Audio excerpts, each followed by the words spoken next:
Paralympic में भारत को मिला एक और गोल्ड मेडल। हरियाणा के छोरे सुमित अंतिल ने जैवलिन थ्रो में जीता गोल्ड। 68.55 मीटर के विश्व रिकॉर्ड के साथ जीता पदक। किसान आंदोलन पर सीएम मनोहर लाल ने पंजाब को घेरा। कहा, हरियाणा में घटना के पीछे पंजाब का हाथ। अगर ऐसा नहीं तो कैप्टन को लड्डू नहीं खिलाते राज्यपाल। सीएम मनोहर लाल पर कैप्टन का पलटवार। कहा, किसानों के गुस्से के लिए पंजाब नहीं बीजेपी जिम्मेदार। बयान से हरियाणा सरकार का किसान विरोधी एजेंडा हुआ साफ। करनाल लाठीचार्ज के बाद किसानों का हल्ला बोल। कल शाहबाद में दुष्यंत चौटाला का करेंगे विरोध। सरकार को दो टूक चेतावनी। कहा, रोक सको तो रोक लो। किसानों पर हुए लाठीचार्ज पर बोले मुख्यमंत्री मनोहर लाल। कहा, किसी को हमारे कार्यक्रम के विरोध का अधिकार नहीं। आंदोलनकारियों ने शांतिपूर्ण आंदोलन की कही थी बात। चंडीगढ़ में मनोहर लाल की प्रेस कॉन्फ्रेंस का विरोध करने पहुंचे किसान। पुलिस ने सेक्टर 19 में ही रोका। चकमा देकर प्रेस क्लब पहुंची 2 महिला किसानों को पुलिस ने लिया हिरासत में। लाठीचार्ज के दोषी अधिकारियों पर एक्शन की मांग। करनाल में किसान महापंचायत में लिए गए 3 बड़े फैसले। किसानों ने सरकार को दिया 6 सितंबर तक का अल्टीमेटम। देश भर में कृष्ण जन्माष्टमी की धूम। जगह जगह सजे मंदिर। मंदिरों के बाहर भक्तों की कतारें। सुबह से श्रद्धालु कर रहे हैं दर्शन।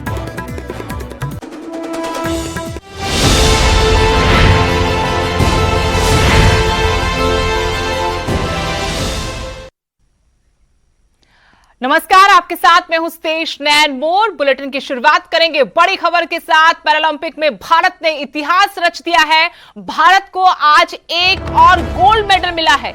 हरियाणा के सुमित अंतिल ने गोल्ड मेडल अपने नाम किया है। 68.55 मीटर के विश्व रिकॉर्ड के साथ स्वर्ण पदक जीता है सुमित ने।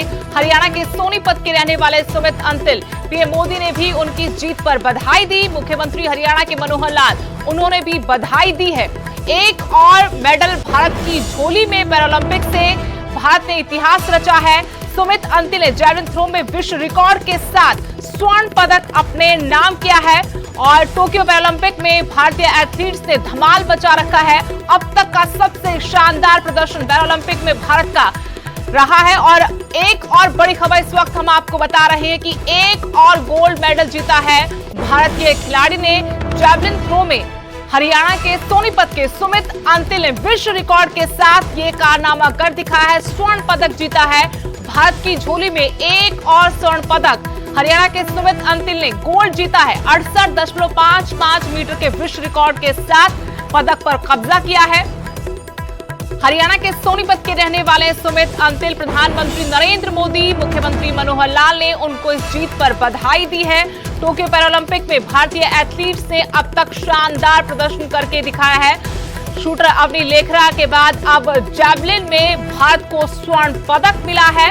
और ये स्वर्ण पदक हरियाणा के सोनीपत के रहने वाले सुमित अंतिल ने देश को दिलाया है। उन्होंने विश्व रिकॉर्ड के साथ ये पदक अपने नाम किया। फाइनल में सुमित ने 68.55 मीटर दूर भाला फेंका और इसी के साथ सोने का तमगा पक्का कर दिया। सुमित ने शानदार प्रदर्शन करके दिखाया। सुमित के अब तक के सफर पर अगर नजर डालें तो बेहद कठिनाइयों से आज इस मुकाम तक सुमित पहुंचे हैं। 6 साल पहले एक सड़क हादसे में उनका एक पैर चला गया था। इसके बाद जिंदगी से हार न मानते हुए इस मुकाम तक सुमित पहुंचे हैं।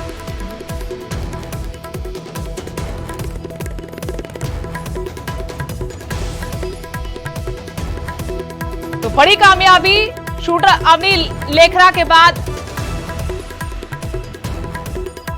जैवलिन थ्रो में सुमित अंतिल ने भारत को एक गोल्ड दिलाया है। और इस वक्त सुमित अंतिल की बहन किरण अंतिल हमारे साथ जुड़ी है। बहुत बहुत शुभकामनाएं, बधाई आपको। देश का मान बढ़ा है आपके भाई सुमित अंतिल ने। क्या कहना चाहेंगे न्यूज़ 18 पर? पहली प्रतिक्रिया क्या आपकी? मैम, फर्स्ट ऑफ ऑल आपको विश करने के लिए थैंक यू। और मैम, बस मैं क्या बोलूं, मैं अपनी खुशी को जाहिर ही नहीं कर पा रही हूँ।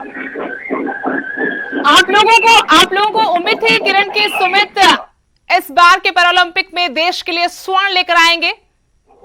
यस मैम, हमें बिल्कुल उम्मीद थी, श्योरिटी थी हमें कि सुमित गोल्ड लेके आएगा। आप सुमित के अब तक के सफर के बारे में बता पाएंगे, क्योंकि 6 साल पहले उन्होंने अपना पैर गंवाया था, हादसा कैसे हुआ था और किस तरीके से मुश्किलों भरा उनका सफर रहा, कैसे मेहनत कर आज इस मुकाम पर पहुंचे कि देश का मान दुनिया भर में उन्होंने बढ़ाया है। मैम, उनकी स्ट्रगल के पीछे तो बहुत से लोगों ने साथ दिया है उनका जी। तो मैम, सबसे पहले तो मेरी मम्मी है जिन्होंने उनको एक्सीडेंट के टाइम पे संभाला था कि बेटा कुछ गलत कदम मत उठाना, किसी के साथ भी हादसा हो सकता है। बिल्कुल। और आगे बढ़ने का नाम ही जिंदगी है। कोई ऐसा किस्सा कि कैसे उन्होंने शुरुआत की इस खेल की और कैसे उनको हिम्मत मिली कि वो अभी भी अपने जो सपने हैं वो साकार कर सकते हैं, अभी भी उन पर मान करने का पूरा हक के लोगों को आप कुछ न्यूज़ 18 के माध्यम से दर्शकों को बता पाएंगी? मैम, सबसे पहले तो हमारे गांव में एक हुड्डा भाई साहब रहते थे जी। उन्होंने ही इसको बोला था, क्योंकि ये एक्सीडेंट से पहले रेसलिंग सीखता था जी। तो उसके एक्सीडेंट के बाद उन्होंने ही बोला था कि भाई तो पैरा गेम्स में जाओ, वहां पे आप कुछ ना कुछ जरूर कर सकते हो। जी। तो आज वो मुकाम सुमित ने हासिल कर लिया है किरण, ना सिर्फ आपके परिवार गांव के लिए फख्र की बात है, बल्कि पूरा देश आज उन पर गर्व महसूस कर रहा है और हमें ढोल नगाड़ों की आवाज भी सुनाई दे रही है। कैसा माहौल है, क्या वहां पर किस तरीके से खुशी मना रहा है आपका परिवार, आसपास के लोग? मैम, पूरे गांव के लोग बहुत खुश हैं और स्पेशल थैंक्स उनके कोच को बोलना चाहूंगी मैं, जिन्होंने उनका हर कदम पे साथ दिया। इस जीत के बाद क्या आपकी सुमित से अभी बात हो पाई है, या इस मैच से पहले, इस इवेंट से पहले आपकी उनसे बात हुई, घर में किसी और से बात हुई हो? क्या किस तरीके से बात की, क्या उनको उम्मीद थी कि आज वो कीर्तिमान, क्योंकि वर्ल्ड रिकॉर्ड के साथ ये गोल्ड उन्होंने अपने नाम किया है? हाँ मैम, हमें पूरी श्योरिटी थी कि वो गोल्ड ही लेके आएंगे, क्योंकि वो मतलब यहाँ पे प्रैक्टिस करते वक्त ही अपना मतलब 100% देने की कोशिश करते थे। जी, लेकिन बात हुई थी इस इवेंट से पहले, इस प्रतियोगिता से पहले, क्या आपके परिवार में किसी से बात हुई थी सुमित की?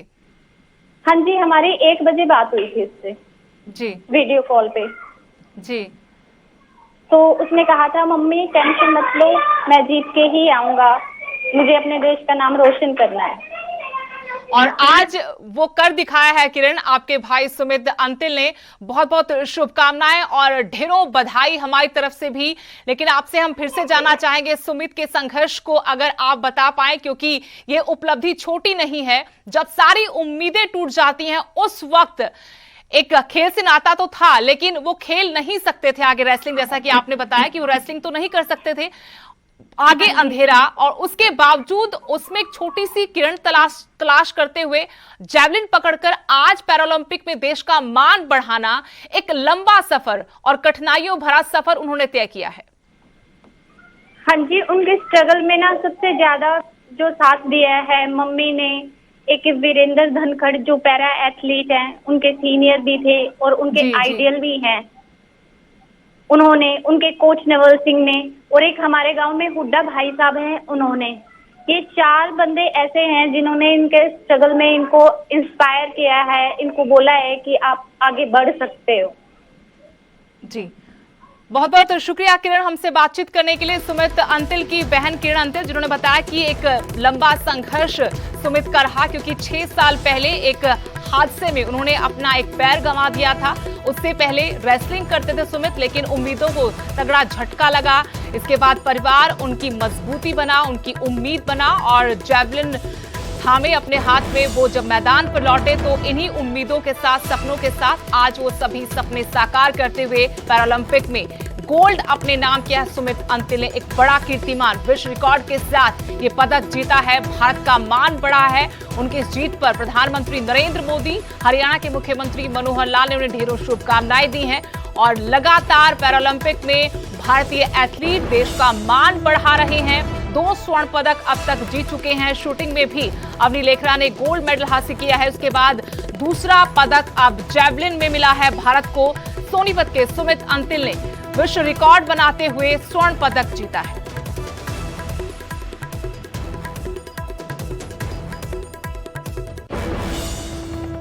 अब कुछ और बड़ी खबरों का रुख करेंगे। कैप्टन अमरिंदर सिंह ने मुख्यमंत्री मनोहर लाल पर पलटवार किया है, क्योंकि मुख्यमंत्री मनोहर लाल ने आरोप लगाया था करनाल की घटना के पीछे कि पंजाब का हाथ है। इस पर कैप्टन की तरफ से कहा गया, किसानों के गुस्से के लिए पंजाब नहीं बल्कि बीजेपी जिम्मेदार है। इस बयान से हरियाणा सरकार का किसान विरोधी एजेंडा साफ हुआ है। पंजाब नहीं, हरियाणा के किसानों पर लाठीचार्ज किया गया। आप कृषि कानून रद्द करें, आपको भी लड्डू खिलाऊंगा, क्योंकि मनोहर लाल ने जब बयान दिया तो कहा कि इस साजिश के पीछे पंजाब है। तभी राजेवाल कैप्टन को लड्डू खिला रहे थे। इसी पर अब पलटवार किया है पंजाब के मुख्यमंत्री की तरफ से, कहा कि आप कृषि कानून रद्द करें, आपको भी लड्डू खिलाऊंगा। इसके अलावा कैप्टन अमरिंदर सिंह की तरफ से कहा गया, किसानों के गुस्से के लिए पंजाब नहीं बल्कि बीजेपी जिम्मेदार है। इस बयान से हरियाणा सरकार का किसान विरोधी एजेंडा साफ हुआ है। पंजाब नहीं, हरियाणा के किसानों पर लाठीचार्ज किया गया है।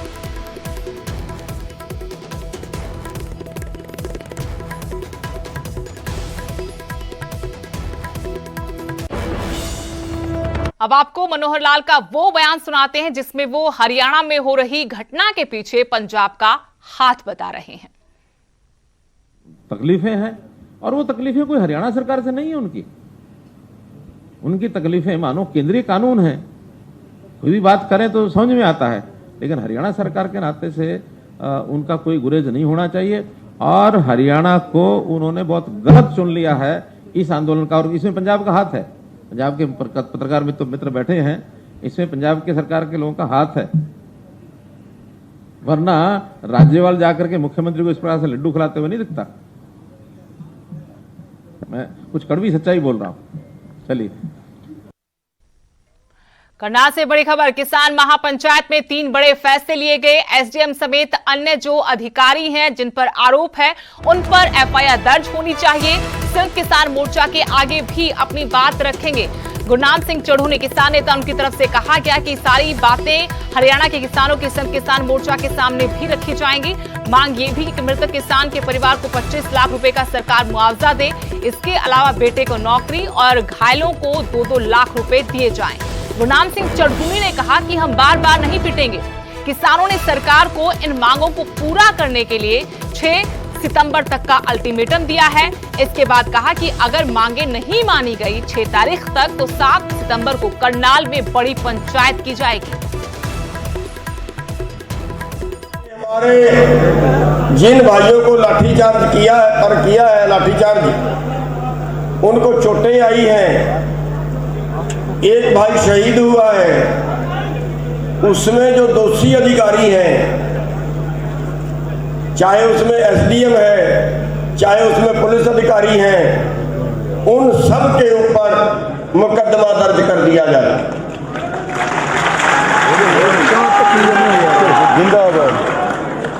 और इसका टाइम दिया है उनको 6 तारीख तक का, क्योंकि 5 तारीख की उत्तर प्रदेश के अंदर रैली है।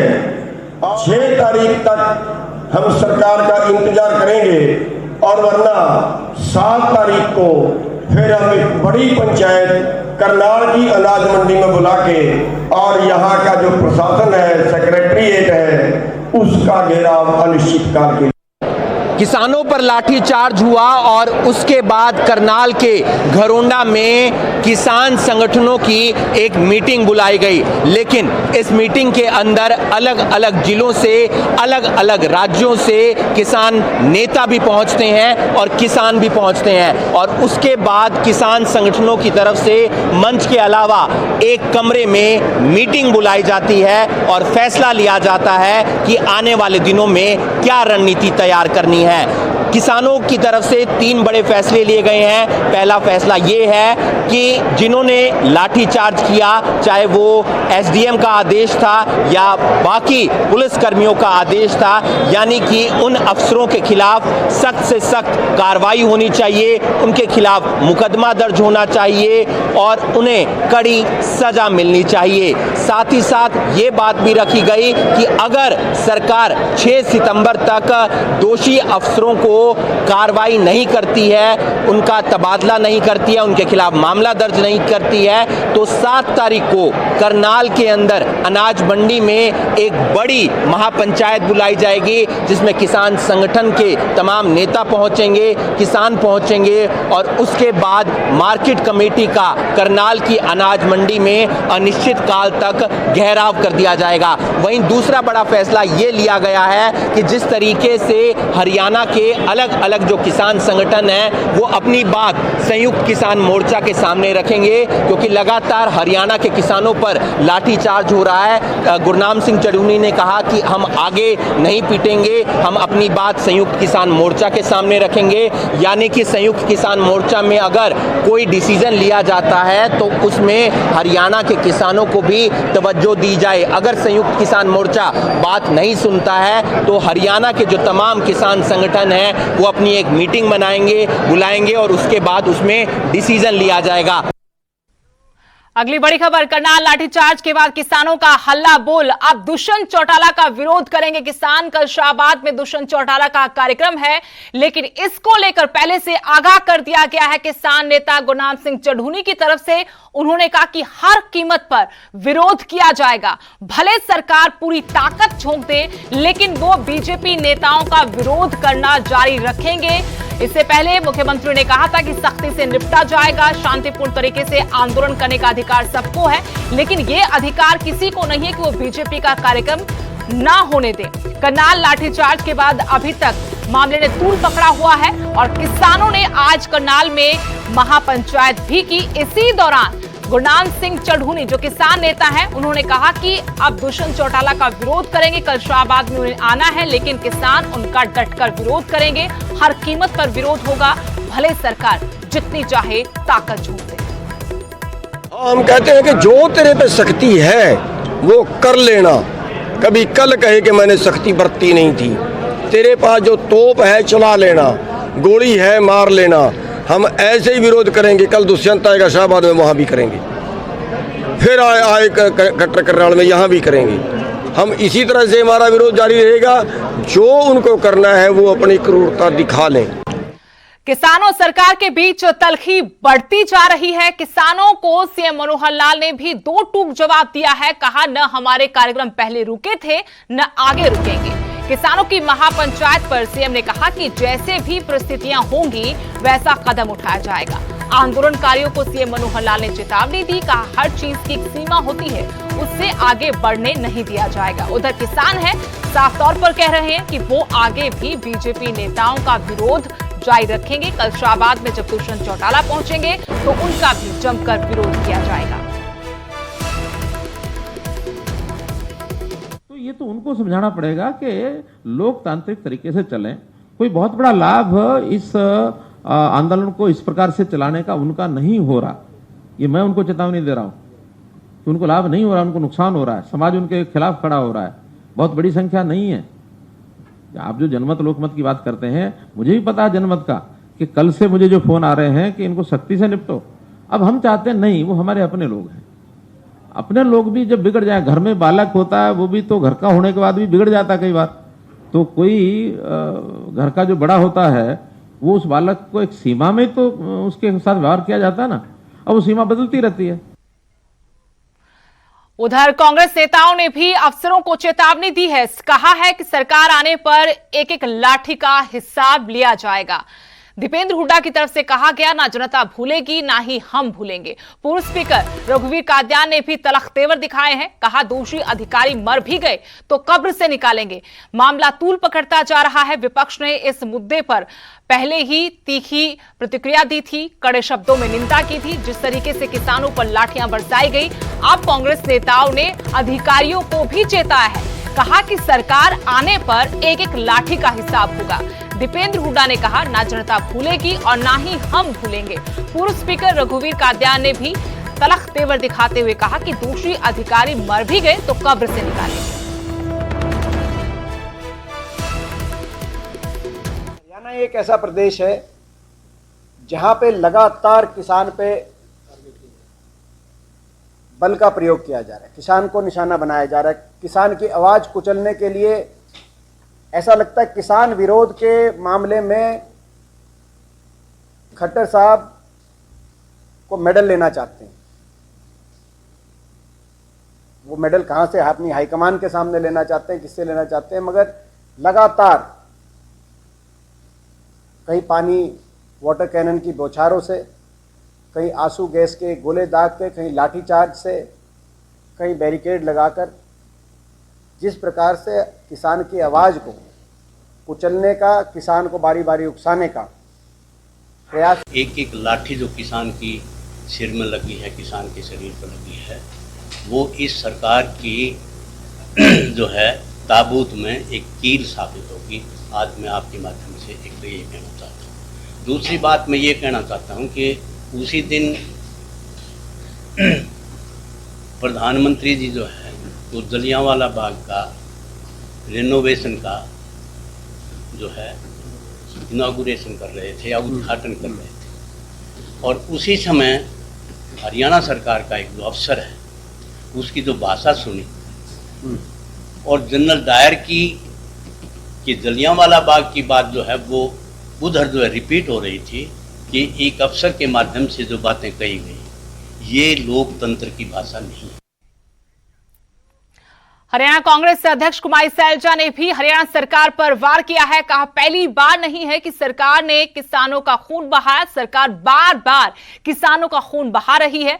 सिर फोड़ने वाली भाषा अफसर की नहीं, सरकार की है। सरकार किसानों को उकसाती है और फिर पीटती है। लाठीचार्ज के बाद फिर किसानों पर ही एफआईआर दर्ज होती है। विपक्ष हमलावर है सरकार पर। करनाल में जो कुछ हुआ, किसानों पर लाठीचार्ज हुआ, उसको लेकर विपक्ष के नेता सरकार को घेर रहे हैं। अब हरियाणा कांग्रेस की अध्यक्ष कुमारी सैलजा ने भी सरकार पर निशाना साधा। उन्होंने कहा कि पहली बार नहीं है कि इस तरीके से किसानों का खून बहाया गया हो। सरकार बार बार किसानों का खून बहा रही है। सिर फोड़ने वाली भाषा पर कहा कि ये अफसर की नहीं बल्कि सरकार की भाषा है। सरकार किसानों को उकसाती है और फिर उनको पीटती है। लाठीचार्ज के बाद किसानों पर ही एफआईआर दर्ज होती है। इस सरकार ने एक बार नहीं, बार बार किसानों का लहू बहाया है। आप शुरुआत कर दीजिए कुरुक्षेत्र से, हिसार, सिरसा, जगह जगह पर यह कार्य होता रहा। अभी हाल ही में करनाल में हुआ, लेकिन यहाँ पर जो सबसे शर्मनाक बात हुई है वो ये हुई है, जो सारी दुनिया ने देखा कि एक आला अफसर ने किस प्रकार से, किस भावना को दर्शाते हुए अपनी फोर्स को ऑर्डर दिया था। यहां रुकेंगे छोटे से ब्रेक के लिए।